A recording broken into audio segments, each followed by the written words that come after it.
If it's Wednesday, President Trump and his family bet big on cryptocurrency, moving to invest billions into Bitcoin as the White House deregulates the industry, decreases oversight, and rallies crypto investors in Las Vegas. Plus, President Trump's pardons facing pushback as he grants full pardons to a reality TV couple convicted of fraud and says he will look into pardons for a group of men convicted of plotting to kidnap Democratic Governor Gretchen Whitmer of Michigan. And Prime Minister Benjamin Netanyahu says Israeli forces have killed Hamas's Gaza chief as chaos and violence erupt at a new U.S.-backed humanitarian aid center in Gaza.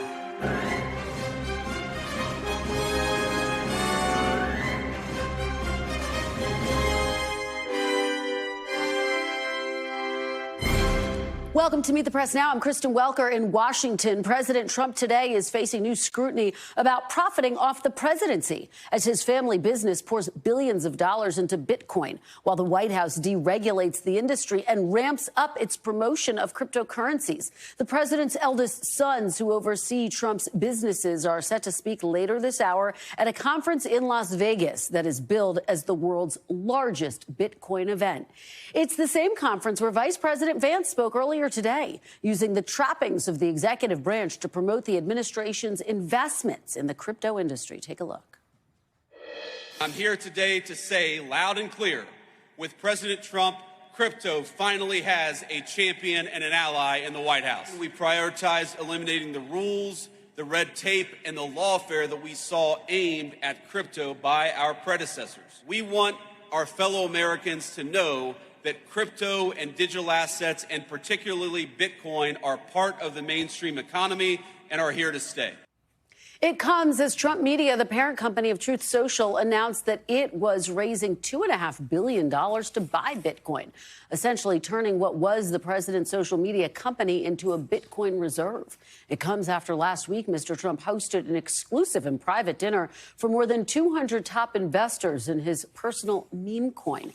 The president's personal investment in cryptocurrencies have raised major concerns from ethics watchdogs because the president has at the same time used his executive authority to aggressively remove regulations around the industry and to promote the historically volatile and speculative asset class. Under the Trump presidency, the SEC no longer regulates crypto exchanges. The Justice Department has disbanded its national cryptocurrency enforcement team, and the agency that regulates commodities is now being run by a veteran of the crypto industry.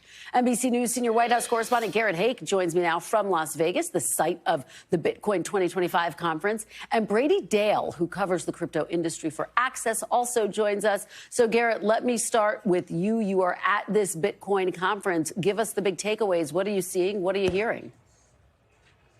Well, Kristen, it's been fascinating to see the degree to which the attendees of this conference have welcomed the presence of JD Vance and the Trump sons who are speaking here later today, who they feel like have granted legitimacy to this asset class. I've talked to folks who've been invested in Bitcoin. The term of art is orange-pilled for many years now, who describe the way this conference has grown from a fringe event to something that represents a significant portion of the American economy, and that there are now kind of blue chip names invested in it as well. They were especially warm to JD Vance's description of how the administration wants to keep a light, regulatory touch on this industry going forward, and cheered his commentary about getting rid of kind of a chief boogeyman in this space, Gary Gensler, the former head of the SEC. Listen to the vice president talking about that from his remarks earlier today. We reject the Biden administration's legacy of death by 1,000 enforcement actions. We reject regulators. Maybe the most important thing that we did for this community, we reject regulators, and we fired Gary Gensler, and we're going to fire everybody like him. A notable response there from the audience here today, Kristen. I think the other big takeaway that I've had is the degree to which this Bitcoin community, crypto community, is a subculture unto itself. It is separate from MAGA, but there is significant overlap in that Venn diagram, and Trump and his team have really leaned into that aggressively, both from a financial basis personally and politically, to his great benefit. Well, and it's fascinating, Garrett, because as you say, it's not just President Trump, it's his sons, Eric and Don Jr. They're both slated to speak at the conference as major players in this community. We also saw Trump media announce plans to buy billions in Bitcoin this week. So explain to folks why this is creating all of that buzz among watchdog groups about potential conflicts of interest. What do they say? Right. I mean, it makes it incredibly simple. Really, all of the Trump positions in crypto do to buy or invest in products that will directly support the president of the United States. Now, you could argue that it was always the case, if you stayed in a Trump hotel room in the first term, you were doing the same thing. Here, there is a similar complaint, particularly as it revolves around that Trump meme coin, which is a totally separate thing from Bitcoin. It's essentially a digital novelty investment in which your only real investment is in showing Donald Trump how much you like him. In Bitcoin, it's a bit of a separate issue because this is such a well-established investment. And the argument that the Trump folks make, and I say that because it includes both the White House and the Trump family, the Trump businesses, look, we're doing this all out in the open. So when we're investing in Bitcoin, we are raising the value for everyone, not just ourselves. And so kind of take it or leave it. They are unbowed by the criticism that this is somehow a conflict of interest because they argue anybody with the wherewithal to go online and create a digital wallet can join the party, as it were, which has its own risks. But that's the approach that they've chosen to take. Well, and just finally, Garrett, let's talk a little bit about this fundraiser that Vice President Vance headlined last night in Las Vegas. It cost more than $1 million a head. How much was this a part of, quite frankly, the Trump campaign, President Trump's success in 2024? And is this a window into the future, what we can expect? Yeah, I mean, this fundraiser was for MAGA Inc., the super PAC that supports the president and potentially the vice president in any future campaigns he might run. So keep that in mind as you think about the future. But you're absolutely right. I mean, this has been a wholesale embrace of crypto broadly by Trump enterprises and Trump politically. He made this 180 between his first term and his second, really embraced crypto on the campaign trail, tried to tap into that subculture for support and to the community for fundraising, and they did it quite successfully. The crypto industry was the biggest donor to Trump Vance in 2024, bigger than the oil and gas industry, bigger than traditional banking and finance, typical lanes of support for Republican presidents. So this is sort of part of how Trump is remaking the Republican Party here to embrace this new industry. Kristen? Well, you give me a perfect jumping off point with Brady. Garrett Haake, thank you for your great reporting and your in-depth knowledge of cryptocurrency. It's quite impressive, I must say. Brady, let me turn to you. Look, pick up right there where Garrett left off. I mean, he really lays this out from the perspective of the White House. They believe this is the future, and they're, at least publicly, not concerned about the criticism, the questions that they're getting from watchdog groups. What are you watching for moving forward in this space?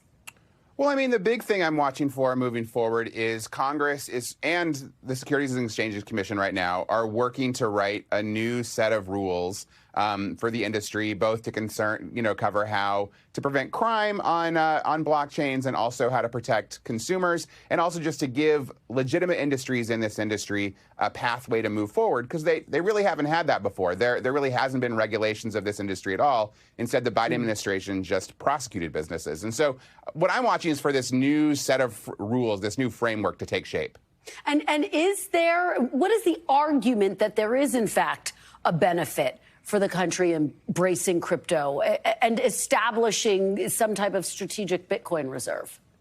Well, the strategic Bitcoin reserve is a separate question. I mean, on the first part of your question about what's the benefit of the industry, I mean, it's a big new industry in which folks have made a lot of money, and the United States government tends to lead in tech industries that it embraces. And so the argument is, let's embrace this tech industry and let's lead. If nothing else, a lot of people agree. This isn't just crypto weirdos. As people like Bank of America agree. Blockchains are a better way to move money around the world, at least for certain kinds of transactions. And so that's probably going to be pretty profitable over time. The strategic reserve, I don't know. That's more of an edge case. Fair enough. Look, this industry is new. It's volatile. What do you make of the deregulation that we are seeing? Could it potentially backfire?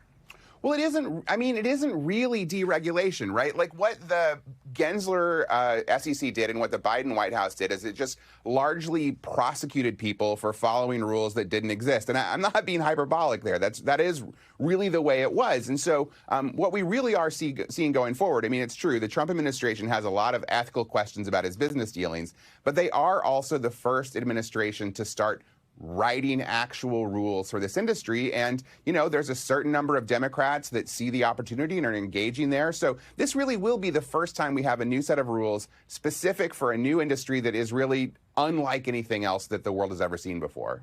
And just very quickly, obviously, one of the big stories in this space, the collapse of FTX. Yeah. You did have these so-called crypto cops who were put in place in response to that. What are the implications? What are the lessons there? Well, the big lesson of FTX is, you know, we should have had a set of rules where exchanges could easily get registered in the United States. You know, the FTX operated out of Hong Kong and then out of the Bahamas because there was no way for it to get registered as an exchange here. There wasn't a clear legal path forward. And so if we have a clear legal path forward for those kinds of businesses, then actual U.S. regulators will be able to keep an eye on them. All right, Brady, thank you so much. Really appreciate it. Great to have your perspective today. Thanks for having me. Absolutely. Well, President Trump answered questions from reporters today in the Oval Office after presiding over the swearing-in of former Fox News personality and former judge Jeanine Pirro to serve as the U.S. Attorney for D.C. And the president shared some of the tough words he had for both Israel's Prime Minister Benjamin Netanyahu and Russian President Vladimir Putin as the conflicts rage on in Gaza and Ukraine. President Trump telling reporters he warned Prime Minister Netanyahu about taking actions against Iran as he pursues a nuclear deal with Tehran. Here's some of what he had to say. Back on Iran, did you warn Prime Minister Netanyahu against taking some sort of actions that could disrupt the talks there in a phone call last week? Well, I'd like to be honest. Yes, I did. Yeah, I told him this would be inappropriate to do right now because we're very close to a solution. Now, that could change at any moment. And for a fourth consecutive day, President Trump expressed his frustration with Vladimir Putin and Russia's latest attacks on Ukraine, while also blaming Russia, Ukraine, and the Biden administration for starting the war. Take a look. I'm very disappointed at what happened a couple of nights now where people were killed in the middle of what you would call a negotiation. I'm very disappointed by that. Very, very disappointed. What stopped you from imposing new sanctions on Russia? Only the fact that if I think I'm close to getting a deal, I don't want to screw it up by doing that. This isn't my war. This is Biden's war, Zelensky's war, and Putin's war. This isn't Trump's war. I'm only here for one thing, to see if I can end it. And joining me now is Kelly O'Donnell, who, as of today, is NBC's Chief Justice and National Affairs Correspondent. Kelly, congratulations. We are so thrilled. Thanks for being here this afternoon.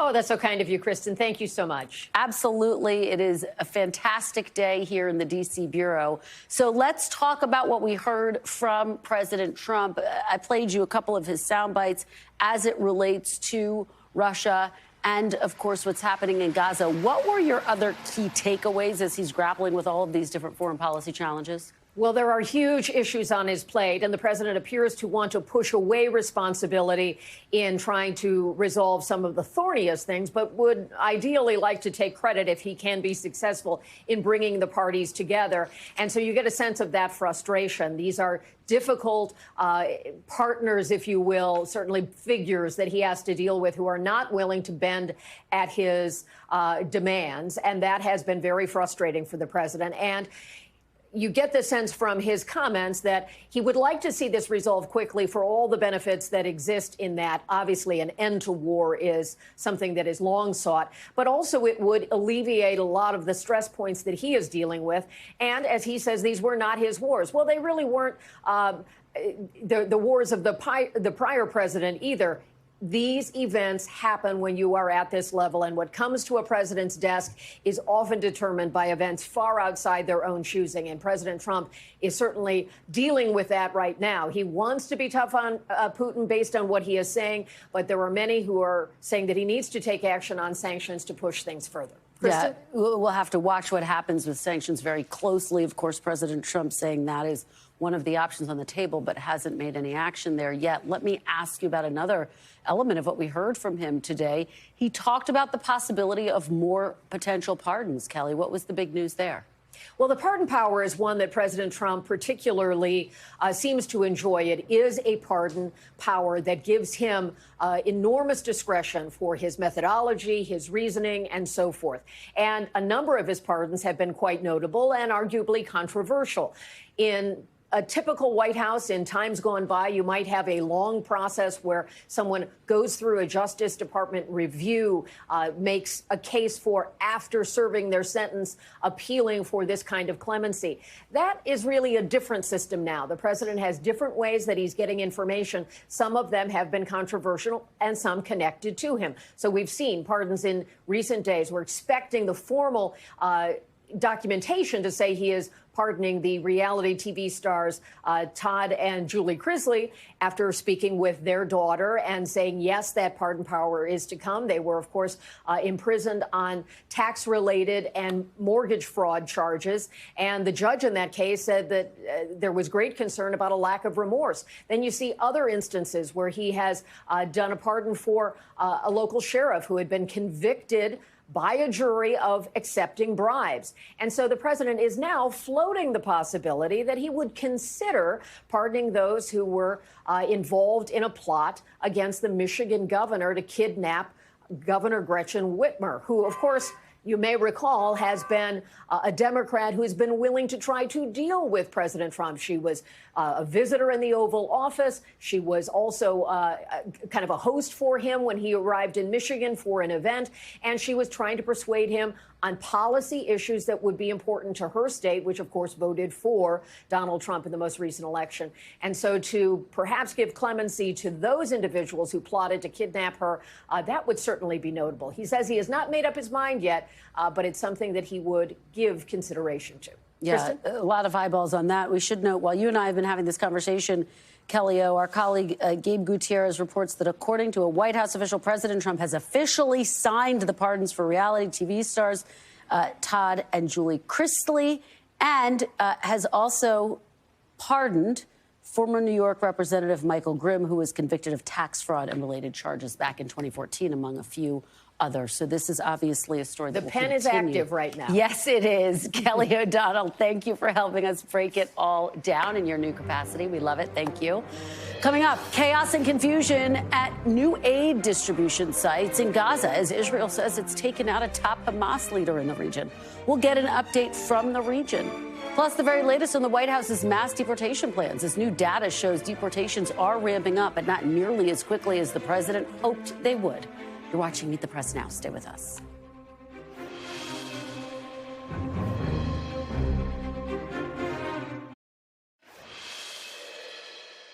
I think that we are on the precipice of sending out a new term sheet that hopefully will be delivered later on today. The president is going to review it, and I have some very good feelings about getting to a long-term resolution, temporary ceasefire, and a long-term resolution, a peaceful resolution of that conflict. Welcome back. That was U.S. Special Envoy Steve Witkoff in the Oval Office today talking about the status of ceasefire negotiations between Israel and Hamas. It comes as Prime Minister Netanyahu announced Israel has killed Mohammed Sinwar, the younger brother of Yahya Sinwar, who orchestrated the October 7th attack on Israel. Hamas has yet to publicly comment on the death of Sinwar. NBC News international correspondent Matt Bradley has more. Well, in fact, we've been hearing about Mohammed Sinwar's death for the past several weeks. It looks like just now the Israeli government, Prime Minister Benjamin Netanyahu himself actually, have finally confirmed that the corpse that they had must have been that of Mohammed Sinwar. And again, this is the younger brother of Yahya Sinwar, the main architect of those October 7th attacks that set off the latest war in the Gaza Strip and really has transformed the entire Middle East in the last year and a half. Now, is this going to affect the way this war is conducted or, crucially, the way Hamas negotiates with the United States and with Israel? Well, probably not, because as I mentioned, it sounds as though Mohammed Sinwar has been dead for the past several weeks, and it looks as though negotiations have more or less been continuing. The fighting in the Gaza Strip have been ongoing despite the fact that he was dead. So it doesn't look as though this is going to have an appreciable effect on how Hamas conducts its business in the near term. However, we have to remember these terror groups, and we're talking about the Taliban, Islamic State, they are prepared to be decapitated. The head will grow back, and we've seen this time and time again. Targeted airstrikes, taking out the leaders of these organizations. They simply have a new leader. They're prepared for this eventuality. But in Hamas's case, it's a little bit different because so many of their leadership has been killed. Not just Mohammed and Yahya Sinwar, but also many of their leaders in the Gaza Strip and their leaders abroad in places like Doha or Beirut or Istanbul. It's going to be hard for them to replace Mohammed Sinwar and to keep replacing them, particularly since this group has been so badly damaged already. Now, we saw in the Gaza Strip these horrifying images of thousands of people rushing to try to get aid from one of these aid stations. And that just is a signal of how terrible things have been going there. This was a U.S.-backed aid group called the Gaza Humanitarian Foundation. Now, we understand from our own team on the ground that this was a scene of chaos. Shots were fired, and the military had to come in and subdue the crowd. The Gaza Humanitarian Foundation released their own statement today where they described a situation that was immediately under control, there was no casualties, and that aid was distributed and taken up again immediately after this happened. And they said they've opened even more aid stations now. So depending on who you believe, it doesn't necessarily mean that this maiden voyage for this U.S.-backed aid effort has been such a disaster. But only time will tell. Yesterday was really their first day on the job. Wow. All right, Matt Bradley, thank you so much for that report. We want to turn now to President Trump's agenda right here at home as the Trump administration significantly ramps up its deportation efforts. According to ICE data obtained by NBC News, the Trump administration deported more than 17,200 people in the month of April, a 29% increase compared to April of last year. It's the first time this year deportations under the second Trump administration outpaced deportations under Biden during the same period last year. With me now on set is NBC News senior Homeland Security correspondent Julia Ainsley. Julia, thank you so much for being here. Really appreciate it. So let's start right there. What do you make of this uptick in deportations? Yeah, it's interesting. This is the first month, as you pointed out, that they've actually deported more people than they did under Biden the same period. In part, that was because with Biden, there were so many immigrants that are arrested crossing the border, and it's much easier to deport people when they're in the hands of Customs and Border Protection than after they are living at large in the United States. But it also shows that they're not near the pace that they would want to be if Trump wanted to make good on his Inauguration Day promise and what he promised on the campaign trail for those millions and millions of deportations. In fact, if you do the math and you just keep this pace going for a year, they would be at around 200,000 deportations a year. To put that in context, Obama deported over 430,000 people in 2013. One thing they're running into is space and deportation flight issues. And of course, they want more funding from Congress, but they have ramped up in small ways. They've gone from about 4 to 5 flights a day to between 8 and 10 flights a day. They've added 47 more facilities where they can detain migrants, including in local prisons.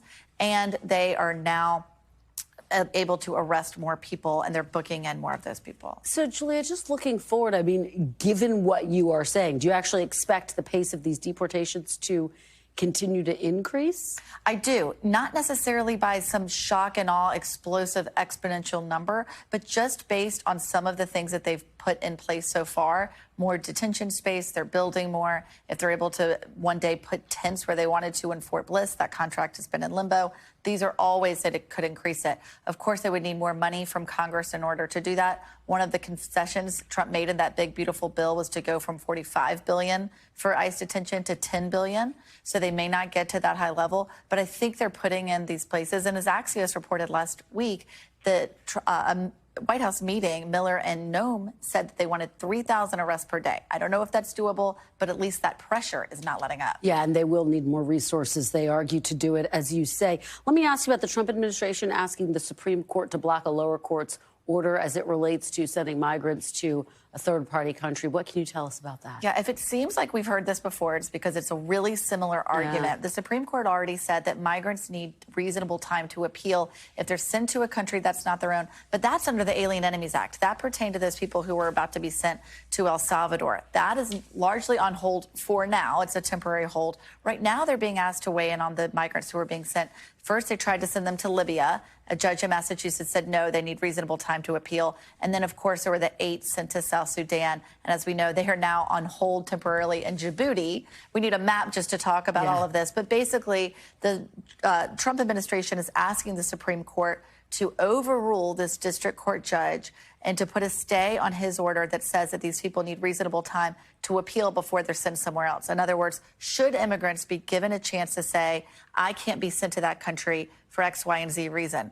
A reasonable appeal could be that there's a huge travel advisory to go to South Sudan right now from the State Department because it's a war-torn country. Without being able to contact their lawyer or make those appeals, that might not be considered reasonable time. They want the Supreme Court to say they don't need that amount of time. All right, Julia Ainsley, thank you so much for your great reporting. As always, really appreciate it. Coming up next, Elon Musk criticizes President Trump's massive spending bill, warning it could increase the deficit and undermine Doge's mission. The panel's next. You're watching Meet the Press now.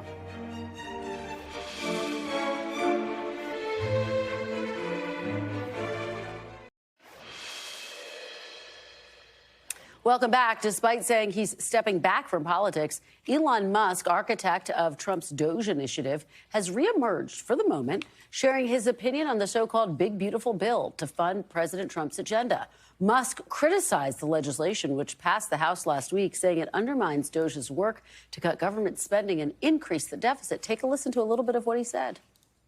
So, I was disappointed to see the massive spending bill, frankly, which increases the budget deficit, not just decrease it, and undermines the work that the Doge team is doing. I actually thought that when this big, beautiful bill came along. I mean, everything he's done on Doge gets wiped out in the first year. I think a bill can be big or it can be beautiful, but I don't know if it can be both.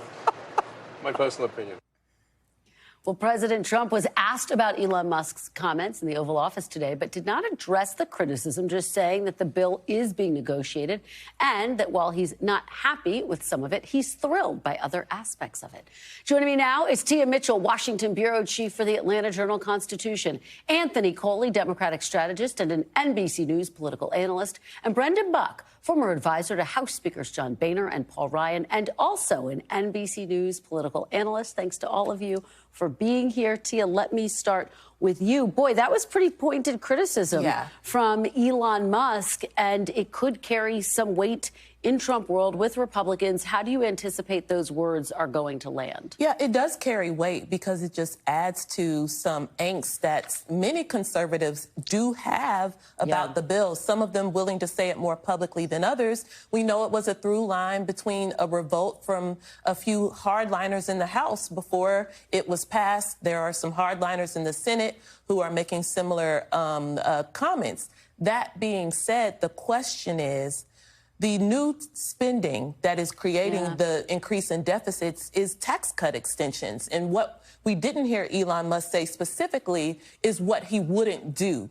What does he think Congress is doing that they shouldn't do in this bill? That's going to be harder for any Republican or any ally of President Trump to say flat out, we shouldn't do these tax cuts. Brendan, it's such a great point because, of course, this is a key part of what President Trump campaigned on, extending the 2017 tax cuts. And now here we are. And yet those comments from Elon Musk, I mean, how much sway does he have, do you think? And President Trump chose his words pretty carefully, but you have to think he's a little bothered by it. Yeah, I think it's hard not to say that Elon Musk is a bit of a diminished figure at this point. I don't think Doge really hit the marks that they were hoping to. Clearly, they didn't cut as much spending as they promised. And the other important thing I think you have to note is Elon Musk has said he's backing away from spending money in politics coming up. And that is a huge thing. Right. Republicans in Congress, I think they were excited by what he was doing with Doge, but they also knew that he was sort of the key to their re-elections and that at any moment, if they crossed him, that he could spend money in the primary and potentially take them out.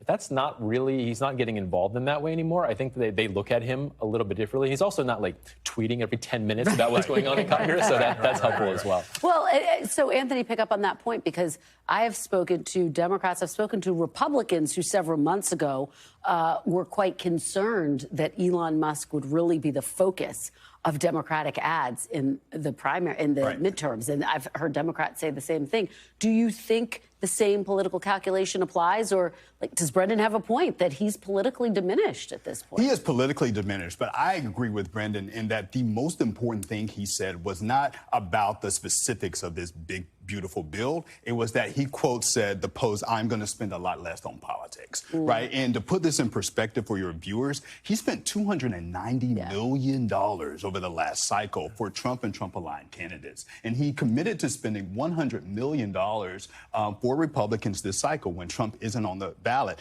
We don't know if he's still committed to spend that much money, but if you're a Republican, you talked about angst that Republicans are feeling on the Hill, you read those comments in the Washington Post, and that gave you some angst. Yeah, I just want to say that, yes, his political kind of shadow in Washington is diminished. I agree. The fact that he's indicated he won't be spending money, I think that gives him less influence over members of Congress, quite frankly. However, he still controls a very influential social media platform. Yeah. He's still the world's richest person. And so, therefore, what he says continues to grab headlines and carry weight. So if he is, you know, criticizing this key legislation, I do still think it carries weight. It creates headlines, all the things that are a headache for the Republicans trying to get this across the finish line. This is Donald Trump's entire legislative agenda in one bill. So if he does actually wage a campaign to go against it, I think that would be a huge deal and a huge, obvious rip. I don't imagine he's going to do that, but he has shown when he defeated a government funding bill back in December that when he really wants to turn it on, he can. Brendan, just historically speaking, because you're no stranger to some of these battles on the Hill, I mean, how unique is it that we have these moments? You have Biden passing, you know, a huge piece of legislation when he was in the White House. Now you have President Trump trying to pass this big, beautiful bill, which is all encompassing. I mean, they want to get it done by July. Yeah. Is that realistic? And is this a little bit of a break with what we've seen in the past? I do think it's realistic. I think that the House did a lot of the heavy lifting and a lot of the hard work, so I do think they're going to get it done. Look, what I'm actually most struck by is the sort of smallness of the Trump legislative agenda, which sounds, I think, might sound strange because it's a big spending cut and everything. But it is largely just extending what he did in 2017. Usually new presidents come in and they have some new bold initiative that they want to do. Joe Biden certainly passed a series of big sweeping reforms. Donald Trump seems content to just really extend what he did in 2017. He's got a few add-ons, the no taxes on tips and things like that, but they're not very significant. And for your average voter, and we've seen some Republicans going back home and getting beat up, there's not a lot to sell new. Donald Trump talks about big tax cuts, but for most people, you're just keeping your tax rates the same. That's not a whole lot to celebrate, so there's not actually too much to it. Anthony, what's your take in terms of how Democrats are going to spin this? And obviously, they're very focused on the Medicaid piece of this and the potential cuts to Medicaid. Right. So, listen, I think Democrats do need to do, it's not just, well, let me say it this way. The base of the party wants to see fighters. They want to see people, if you're not winning against Trump, they want to at least see you trying. But I also think Democrats, it's incumbent have been the Democratic Party in this moment to try to find some common ground with Donald Trump. And you don't hear that a lot from the Hakeem Jeffries, you know, led House of Representatives. But the Democratic Party really does have a brand problem. And there's a clear majority of the American people who voted for Donald Trump, and they're going to need to try to find some ways to work together with this guy, despite all of the other things that he's doing to upend norms and, you know, throughout the rule of law. Well, and as we watch what's going on in Congress, notably, more people are saying they want to actually be governor. They want to leave the House. They want to leave Senate. Senator Tommy Tuberville, the latest person, Tia, from your neighboring state to say, hey, I want to run for governor. Michael Bennet also announced he wants to run. What do you make of this kind of, I don't want to call it an exodus yet, but the fact that you do have people who are serving here in Washington who are starting to look back to their home states to say they want to serve in the executive branch. And I would like to add to this conversation governors who have been heavily recruited to run for the Senate who said no thank you. And that includes Governor Kemp and former Governor Sununu in New Hampshire. So it's not just people saying I'm ready to leave the Senate, it's other people saying nope, I don't even want to go there in the first place. And I do think it indicates just in our politics today, the hyper-partisan climate, how difficult it is under President Trump, quite frankly, for senators on both sides of the aisle. And I think it's just not as an attractive position as maybe it was in the past. That being said, it's still the U.S. Senate. There are still people who are clawing and plenty of qualified candidates to run for these seats. But I do think it is notable that there are people saying, you know what, I want out. This is not the job for me. Yeah, Anthony and Brendan, we have a minute left. Go ahead. So I would say, listen, I work for 3 U.S. senators and 1 governor. I would work for a governor any day of the week. Because the ability to do big things in real time is real. I do think if you are Roy Cooper or if you're Andy Brashear, these are people who could potentially be Democratic presidential candidates, right? They have open Senate seats in their backyard. And my hope as a, Democrat in this town is that they would look strongly at running for Senate and not for president. Brendan, what do you make of this? Just even the job itself is not fun in the way that perhaps it used to be. You don't have the power to do things. Even if you're a committee chair, you're not as empowered as you once were. Everything is very top down. The leaders decide what's going to happen. You used to be a powerful individual senator and you had sway yourself. That doesn't really happen anymore in a way. So it's a lot of the downsides, but for what upside? Yeah, well, it's fascinating to watch it all unfold. Thank you. Great conversation, Anthony, Brendan, and Tia. Appreciate it. Coming up after the break, rebuilding the Democratic Party from its base. I'll talk to the head of the Congressional Progressive Caucus about his push to revamp his party's platform to win back working-class voters. You're watching Meet the Press now.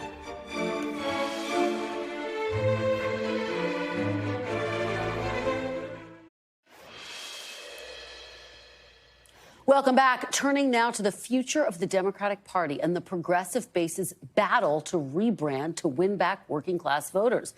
It's no easy task after many of those voters either stayed home in 2024 or rallied Donald Trump's fiery brand of economic populism as he attacked progressives as out of touch and overly focused on social causes.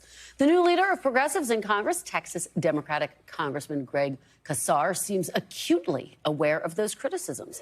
He recently told Time, quote, "The Democratic Party needs to make as our central message that our goal is to break the unholy alliance between corporate greed and corrupt government. If somebody is more conservative than me on this social issue, or we may disagree on this foreign policy issue, at the end of the day, people say the Democratic Party puts me first and the billionaires last, and that's what wins."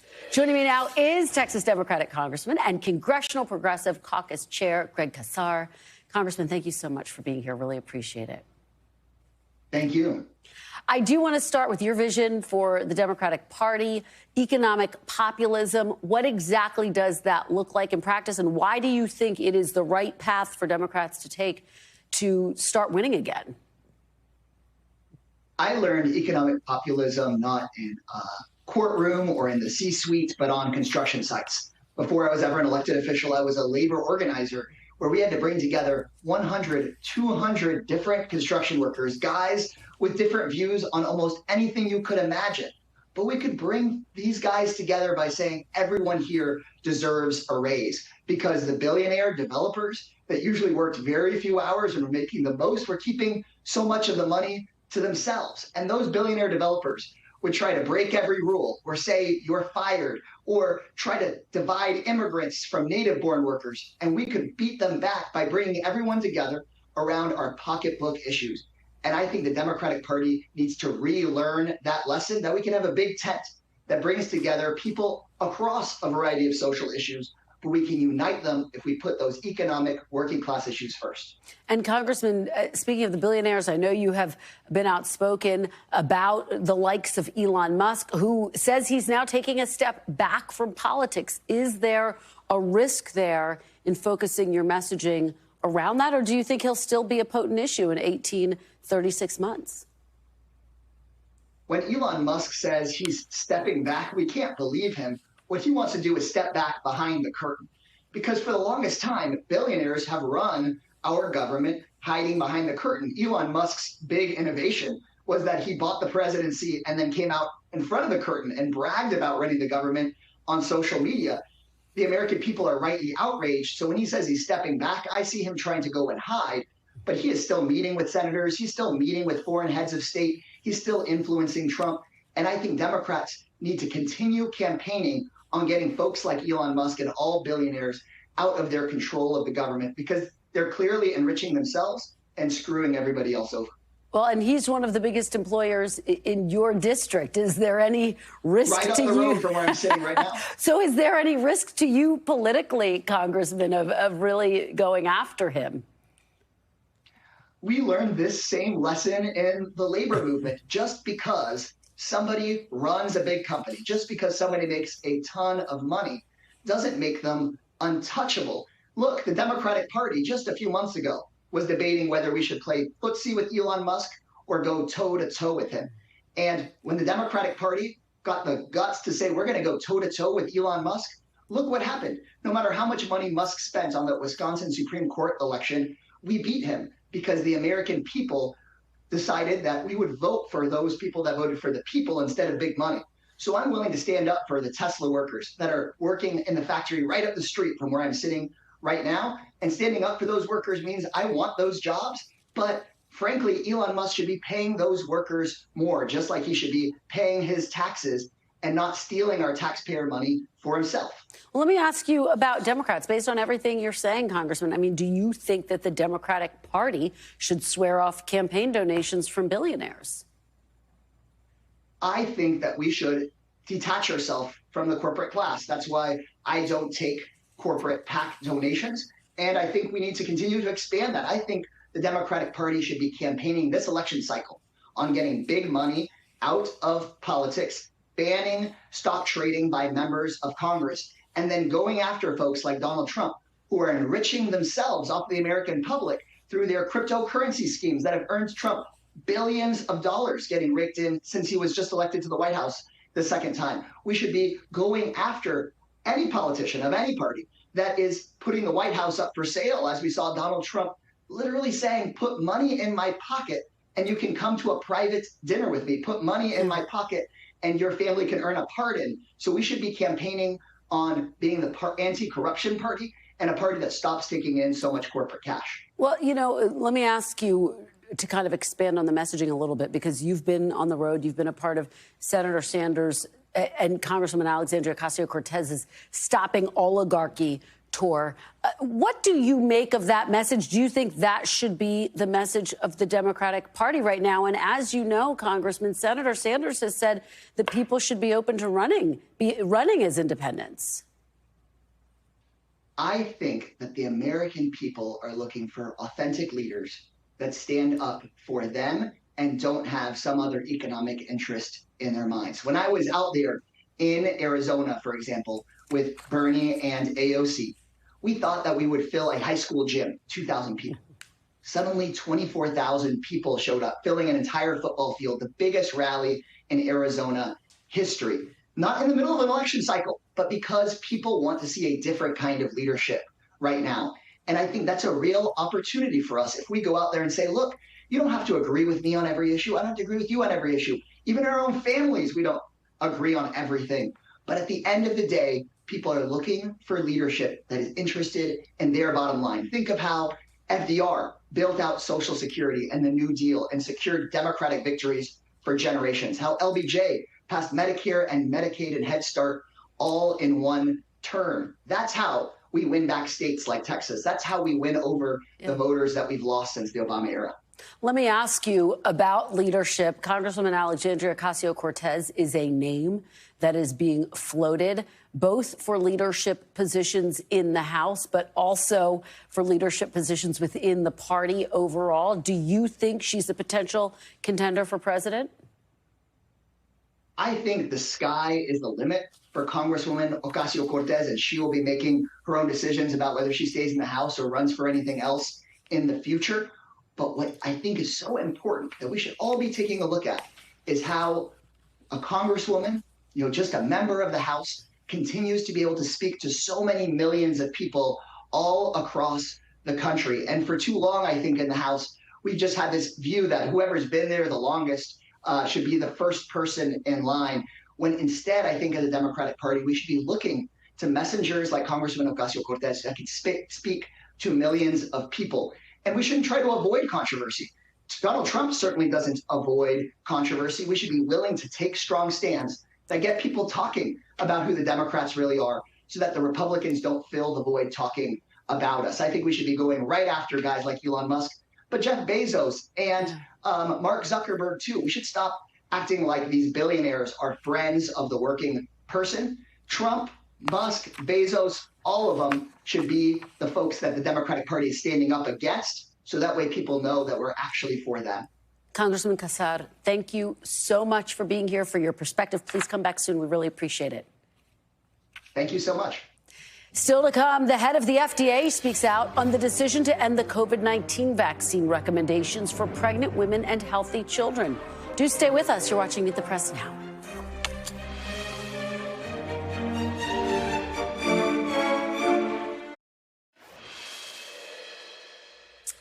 Welcome back. As we reported here on the show on Tuesday, Health and Human Services Secretary Robert F. Kennedy Jr. announced a major change to vaccine guidance for Americans. The CDC will no longer recommend the COVID vaccine for healthy children or pregnant women, a move that's gotten pushback from pediatricians and OBGYNs. The decision did not go through the typical CDC process, in part because right now there is no CDC director. In the video announcement that was posted to social media, Kennedy was joined by FDA Commissioner Dr. Marty Makary, who sat down with NBC's Julie Sirkin today. In their conversation, Makary defends these decisions, arguing that he believes the CDC's previous recommendation to have children receive a yearly COVID booster shot is not based on science. Listen. What they said was that it is easiest to remember, and that it was almost a marketing message. And they argued that if it was a different vaccine recommendation for older Americans versus young, healthy children, that people could be confused. And I think it's that type of paternalism in medicine that gets us in trouble and probably accounts for the low public trust that we've walked into here in our term. But respectfully, when people, who may not be fans of RFK Jr. or the administration listen to him on the campaign trail, and he said over and over again that he does not believe in many vaccines, not only just COVID, but others for himself, doesn't that sow a different kind of distrust when, it seems like decisions are made like the one yesterday and there's no public information, there are no data points available to the public? Is it just trading one public distrust or one form of public distrust for another? Yeah, my experience with Secretary Robert F. Kennedy is that he listens. He listens to myself. He listens to Jay Bhattacharya. He listens to Dr.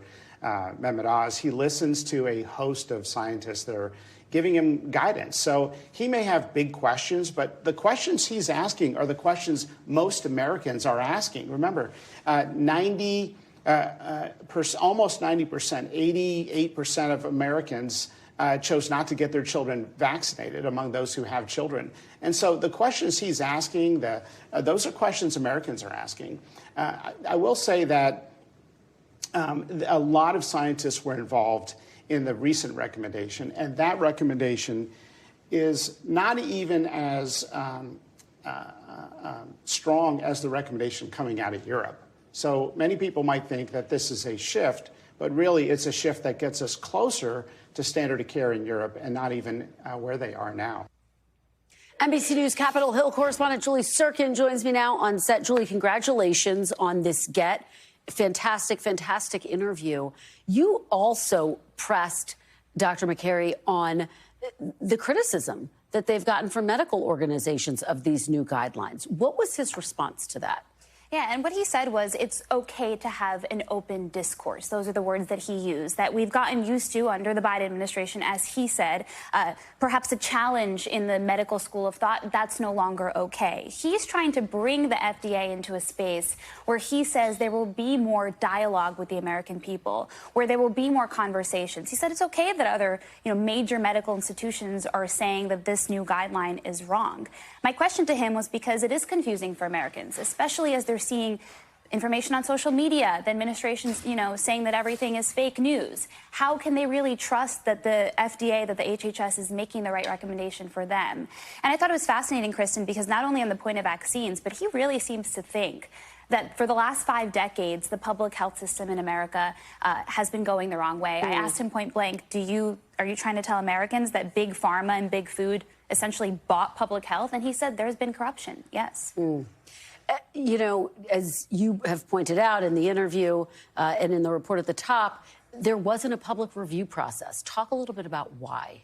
Yeah, and there wasn't. And I asked him about that. And he said, well, we're still in the process of all of these trials and studies. And I said, well, why rush to make this recommendation then when you're still in the middle of it all? And he essentially said that he wants to be closer to Europe. You heard him say there. But in Europe, they actually still recommend pregnant women to get the vaccine, healthy pregnant women even. So you could see this is still a work in progress. He maintains that RFK Jr., the health secretary, listens to everyone, though. All right. Well, it's a great interview and a great get. Julie Sirkin, thank you so much for bringing it to us. We appreciate it. Great to see you, as always. We are back tomorrow with more Meet the Press Now, but the news continues with Hallie Jackson right now. Thanks for watching. Stay updated about breaking news and top stories on the NBC News app or follow us on social media.